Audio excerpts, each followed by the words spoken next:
नमस्कार। तो आज मैं फिर आ गई हूँ आप लोग के लिए एक नई वीडियो लेकर।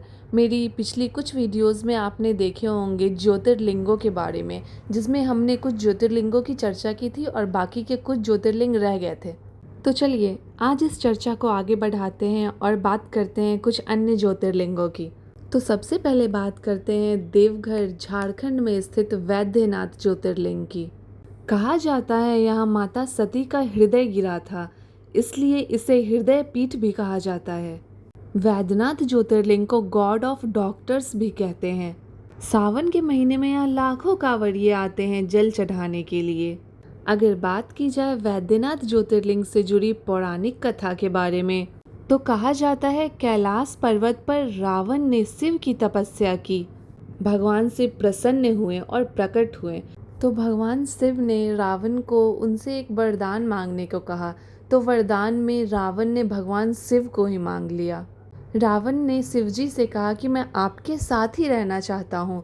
तो भगवान शिव ने कहा मैं तुम्हारे साथ तो नहीं रह सकता, पर मैं तुम्हें अपना ही एक अंश, एक ज्योतिर्लिंग दे सकता हूँ। तो इस प्रकार भगवान शिव ने रावण को एक ज्योतिर्लिंग प्रदान किया और शिवजी ने ये भी कहा कि वो जहाँ इस ज्योतिर्लिंग को रखेगा वो वहीं के होके रह जाएंगे। तो इस प्रकार देवघर में रावण को देवों ने मजबूर कर दिया शिवलिंग रखने के लिए और इस तरह वैद्यनाथ ज्योतिर्लिंग देवघर में स्थापित हो गया।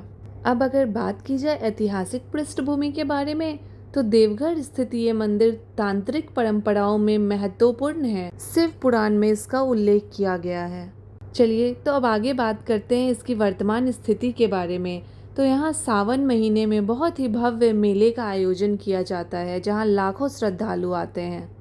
तो अब हम आगे बात करते हैं एक अन्य ज्योतिर्लिंग के बारे में, जो कि गुजरात के द्वारिका में स्थित है, नागेश्वर ज्योतिर्लिंग।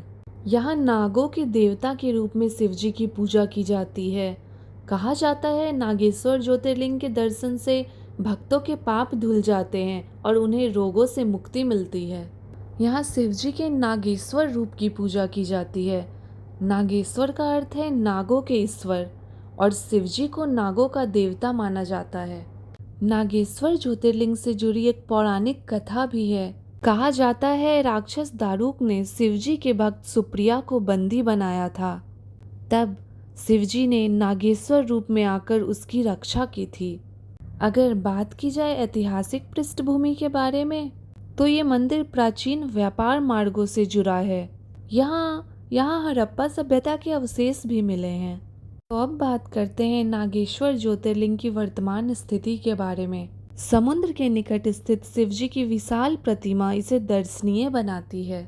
तो चलिए फिर मिलते हैं एक नई वीडियो के साथ। अब आगे की ज्योतिर्लिंगों की चर्चा हम आगे आने वाली वीडियोज़ में करेंगे। अगर आपको मेरी ये वीडियो पसंद आई हो तो मेरी वीडियो को लाइक कीजिए, शेयर कीजिए और मेरे चैनल को सब्सक्राइब ज़रूर कीजिए।